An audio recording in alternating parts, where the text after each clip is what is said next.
तो सामने पूरा तमाम विपक्ष जो है वो सामने खड़ा हुआ है और इधर अकेला लड़ाका खिंसुर का हनुमान बेनीवाल खड़ा है, जिसके साथ खिंसुर की तमाम 36 कौम और पूरी जनता का पूर्ण रूप से पूरा बीजेपी की स्थिति साहब अभी कल की मीटिंग मेरे को नहीं पता।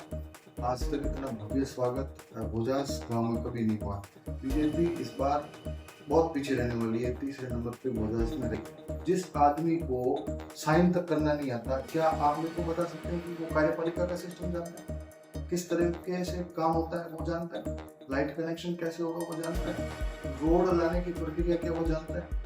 कुछ नहीं पता है। और हम आज हमारे साथ खास मेहमान है बातचीत करने के लिए। हम उनसे बातचीत मुकेश जी चौधरी है हमारे साथ खास बातचीत करने के लिए, और मुकेश जी से बातचीत करेंगे। मुकेश जी, क्या है भोजास की स्थिति वर्तमान में? मुकेश जी, आपका राजस्थान तक पर पहले स्वागत है। बहुत बहुत धन्यवाद आपका। मुकेश जी, क्या स्थिति रहेगी अब की बार भोजास में?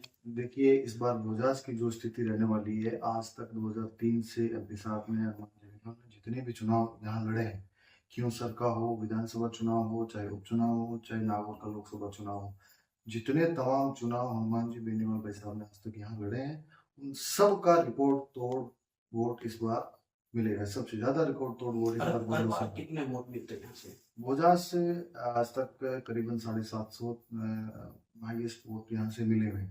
और इस बार हम यहाँ से कोशिश करेंगे कि 1500 प्लस और बीजेपी से 400 या 500 की लीड हम यहाँ से निकालेंगे, जो कि हमें लग रहा है कि हो गई। जो यहाँ प्रधान जो खिंसर प्रधान है जगदीश भैया सर, जिनका गांव भी यही है भोजास से, और वह अब की बार एकदम मजबूती से बीजेपी में डटे हुए हैं और मजबूती से कार्यकर्ता के रूप में बीजेपी को जिताने में लगे। उसको लेकर क्या कहें? देखिए, पहली बात तो मैं आपको ये बता दूं कि जिस शख्स का आप नाम ले रहे हैं, जगदीश बिडिया सर प्रधान खिंसर, वो प्रधान नहीं है, वो प्रधान प्रतिनिधि है।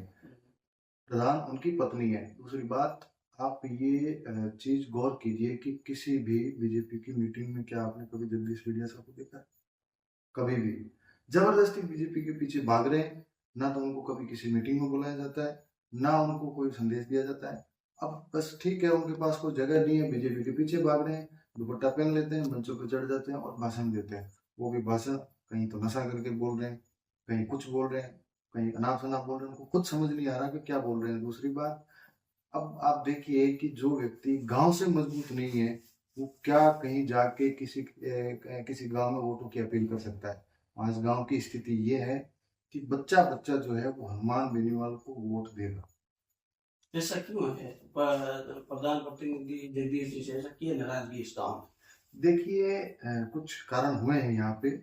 अब सारे कारण यहाँ पे बताने ठीक भी नहीं है। आपने पढ़ा होगा अभी विगत दिनों में, कुछ न्यूज़पेपर में आई होगी, वो आपने देखा भी होगा।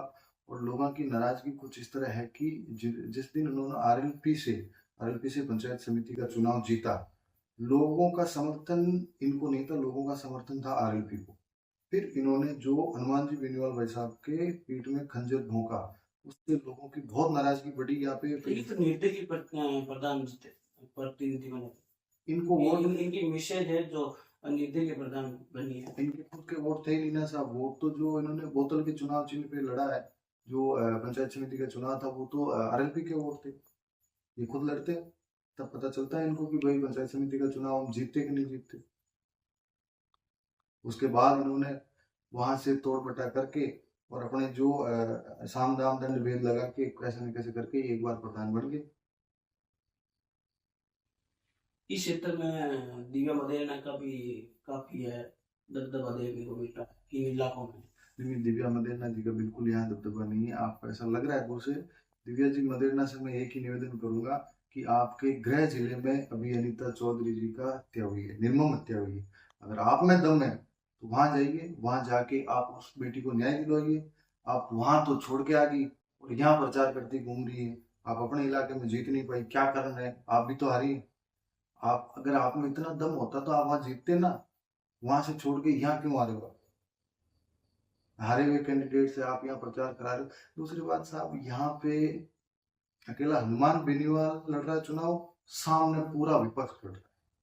चाहे वो भारतीय जनता पार्टी है, चाहे वो कांग्रेस हो, चाहे वो किसी भी प्रकार से कोई निर्दलीय कैंडिडेट हो, सामने पूरा तमाम विपक्ष जो है वो सामने खड़ा हुआ है, और इधर अकेला लड़ाका खींवसर का हनुमान बेनीवाल खड़ा है, जिसके साथ खींवसर की तमाम 36 कौम और पूरी जनता का पूर्ण रूप से पूरा समर्थन। बीजेपी की क्या स्थिति है बोजास गांव में? बीजेपी की स्थिति साहब अभी कल की मीटिंग आपको शायद देखी नहीं देखी मेरे को नहीं पता। आज तक इतना भव्य स्वागत भोजास गांव में कभी नहीं हुआ। बीजेपी इस बार बहुत पीछे रहने वाली है, तीसरे नंबर पे भोजास में रहेगी, इसमें कोई शक ऐसा नहीं। क्या कारण है? साहब पहली बात तो आप ये बताओ कि अंगूठा छाप को वोट क्यों देंगे रेवंत राम डांगा जी, जिनको साइन तक नहीं करना आता। क्योंकि वो तो लंबे समय से राजनीति में रहे हुए हैं। कब कब कब से वो रहे? सरपंच में बता रहे सरपंच हारे हुए हैं, 2 बार सरपंच हारे हुए हैं। उनको प्रधान, उनकी धर्मपत्नी जी को प्रधान किसने बनाया? हनुमान जी बेनीवाल ने घर घर जाके एक एक वोट मांग के, और 38 वोटों से उनको प्रधान बनाया हनुमान जी बेनीवाल खुद ने। इतनी बड़ी शख्सियत जब जाएगी और वो भी 38 वोटों से जीता है, तो किसने बनाया आप सोचिए। जिस आदमी को साइन तक करना नहीं आता, क्या आप मेरे को बता सकते हैं कि वो कार्यपालिका का सिस्टम जानता है? किस तरीके से काम होता है वो जानता है? लाइट कनेक्शन कैसे होगा वो जानता है? रोड लाने की प्रक्रिया क्या वो जानता है? कुछ नहीं पता ये है। तो आज गोविंद सिंह डोटासरा भी ये जिक्र कर रहे थे कि जैसा मेरे गृह जिले में काम हुआ है और मेरे विधानसभा क्षेत्र में जितना काम हुआ है, वैसा का वैसा यहाँ खींवसर में काम हुआ है। देखिए खींवसर के अंदर आप अभी देखेंगे कि आप मेरे ख्याल से अभी नागौर से आए होंगे, आपको कहीं भी किसी प्रकार की टूटी रोड, कोई गड्ढा, मैं तो ये कहूंगा साहब मेरे देखने में मैंने देखा है कि यहाँ डाणियों के अंदर लाइटें नहीं थी। यहाँ मकान तो बहुत दूर की बात, कच्चे झोंपड़े हुआ करते थे। ये सब आज इतना खींवसर के अंदर विकास, कोई ऐसी ढाणी नहीं है जो रोड से वंचित है, कोई ऐसा घर नहीं है जो लाइट से वंचित है, कोई ऐसा खेत नहीं है जो पानी से वंचित है। लाइट, पानी, रोड, और तो और स्कूलें, जहां जहां आप देखेंगे हर जगह पूरी स्कूलों की बिल्डिंग अगर थोड़ी सी भी टूटी हुई है, पूरी नई बना दी गई है, और अगर कुछ रह गई है तो वो अभी इन्होंने ऑर्डर पास किए हैं कुछ एक स्कूलों के, और वो भी नहीं बन जाएगी। और जो तमाम सुविधा एक आम जन को चाहिए, वो हनुमान जी बेनीवाल ने पिछले अपने 20-25 वर्ष की राजनीतिक कार्यकाल में हमेशा पूरी कोशिश की है कि वो हमेशा गरीब मजदूर तबके की आवाज उठाते रहे और उनको न्याय दिलाते रहे। तो कांग्रेस की क्या स्थिति रहने वाली है यहाँ? कांग्रेस के साथ कुछ खास स्थिति है नहीं। अब आप ये यहाँ देखेंगे कितने लोग हैं बोजास में? नहीं, कांग्रेस के वोट भोजास में कांग्रेस के नहीं है, 150 वोट आ जाए उसका मैं कह नहीं सकता। आप देख रहे होंगे आज सवाई सिंह जी थोड़ा रो रहे थे। ये तो इनकी स्ट्रेटेजी है कि रो रो आके कैसे न कैसे करके भाई कुछ तो वोट ले जाए, नहीं तो बिल्कुल ही मामला खत्म ही हो जाएगा। और वैसे देखा जाए तो कांग्रेस यहाँ पे इस बार जो हालात हैं खिंसर के अंदर, मुझे लग रहा है कांग्रेस दूसरे नंबर पे रहेगी, और डांगा जी जो हमारे हैं वो तीसरे नंबर पे रहेंगे। फिर से खेतों में आपको वोटें बांटते हुए जरूर नजर आएंगे एक बार। और तो कुछ बचेगा नहीं। आज राष्ट्रीय लोकतांत्रिक पार्टी से उनको एक समन भी भेज दिया गया है कि आप इस्तीफा दीजिए। वो आपने पढ़ा होगा, मेरे को नहीं पता।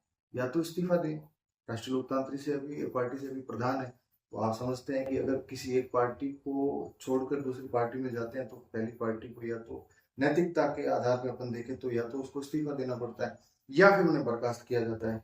ये कितना बड़ा उपकार हनुमान जी बेनीवाल भाई साहब का है कि उनको अब तक उन्होंने बर्खास्त नहीं किया है। आज उनको समन भेजा है कि या तो आप यहाँ पे आइए और अपना इस्तीफा दीजिए, अन्यथा हम आपको बर्खास्त करेंगे पार्टी से। तो डांगा जी की यहाँ कोई विशेष है नहीं भूमिका, और ना ही इनके कोई ज्यादा वोट है। यहाँ पे इस बार हर एक गरीब, मजदूर, शोषित, पीड़ित और नौजवान, बुजुर्ग, औरतें, महिलाएं तक सारे एक ही जुबान भाषा बोल रहे हैं।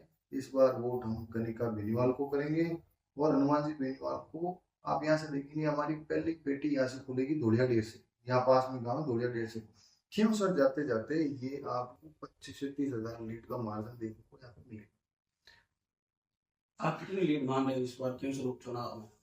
देखिए जो जन सैलाब सभाओं में उमड़ रहा है, उस जन सैलाब को देखते हुए मुझे ऐसा लग रहा है कि 25-30 हजार वोटों से हम इस बार ये विजयी तो होता होंगे। ही है, अक्सर होता है कि हनुमान बेनीवाल जहाँ भी जाते हैं वहां पे भीड़ होती है, लेकिन वोटों की टाइम आती है उस टाइम जैसे पिछला विधानसभा चुनाव भीड़ साहब 2 तरीके की होती है, आप देखेंगे। एक बीजेपी की मीटिंग करती है, मैंने तो सारी मीटिंग देखी है इनकी। बीजेपी मीटिंग करती है, इनका एक सिस्टम स्ट्रेटेजी रहती है कि जितनी 50-60 गाड़ियां साथ में चल रही है उनमें 2-2 4-4 लोग होते हैं, वही उतर जाते हैं, वही सभा कर लेते हैं, वहीं के 5-10-20 लोग लोकल होंगे, वो भीड़ होकर सभा करके निकल जाती है।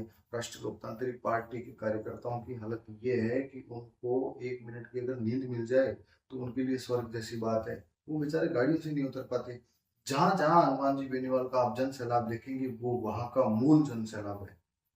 जो पहलवान प्रिया मेघवाल थी उसने भी बगावत की, क्या था ऐसा, क्या हुआ, क्यों की उसने?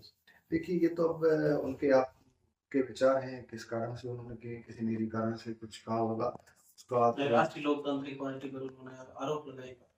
देखिए ऐसा आरोप तो चलते रहेंगे, आरोप प्रत्यारोप तो ये तो चलते आए हैं। कोई पार्टी उसने बनी कहा कि मैंने ये गोटी गोटी ऐसे नहीं बनाई, मैं कार्य उठा घर से उठा के लेकर जाऊंगी, मेरे बारे में किसी ने कुछ बोला। ये साफ बॉडी की बात है ही नहीं।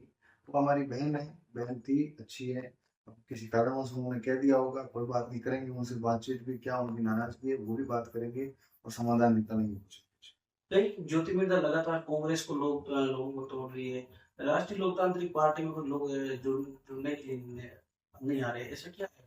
क्योंकि यहाँ की राष्ट्रीय लोकतांत्रिक पार्टी में हर दिन प्रत्येक दिन आप देखेंगे कम से कम सैकड़ों लोग राष्ट्रीय लोकतांत्रिक पार्टी ज्वाइन कर रहे हैं। आप कहीं भी देख लीजिए, चाहे एमपी साहब का घर हो, चाहे वो जनसभाएं हो गाँव की, वहाँ लोग खुद ब खुद बढ़ चढ़ के हिस्सा लेते हैं और राष्ट्रीय लोकतांत्रिक पार्टी ज्वाइन कर रहे हैं। अभी आपको बताऊं, जो हमारे भूमि सिंह भी थे जिन्होंने राष्ट्रीय लोकतांत्रिक पार्टी छोड़कर गए थे, वो भी आ गए हैं वापस, उनकी घर वापसी हो गई है।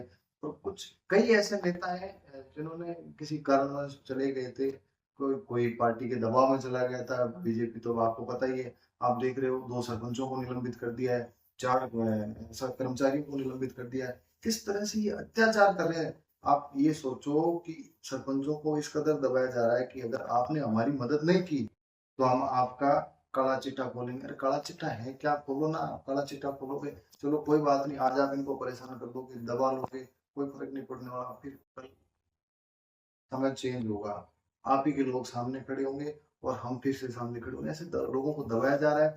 यहाँ अपने दुर्गाराम जी को निलंबित किया गया यही दबाव दे करके कि अगर बीजेपी में नहीं आओगे तो आपको हम बर्खास्त कर देंगे, निलंबित कर देंगे। तो इस तरीके का दबाव जो है वो बीजेपी अभी बना रही है लोगों पे, और सरपंचों, नेताओं, जनप्रतिनिधियों पर नहीं, आम जन पे ये दबाव बना रही है, डरा रही है लोगों को। धमकाने का काम बीजेपी अभी खींवसर क्षेत्र में कर रही है।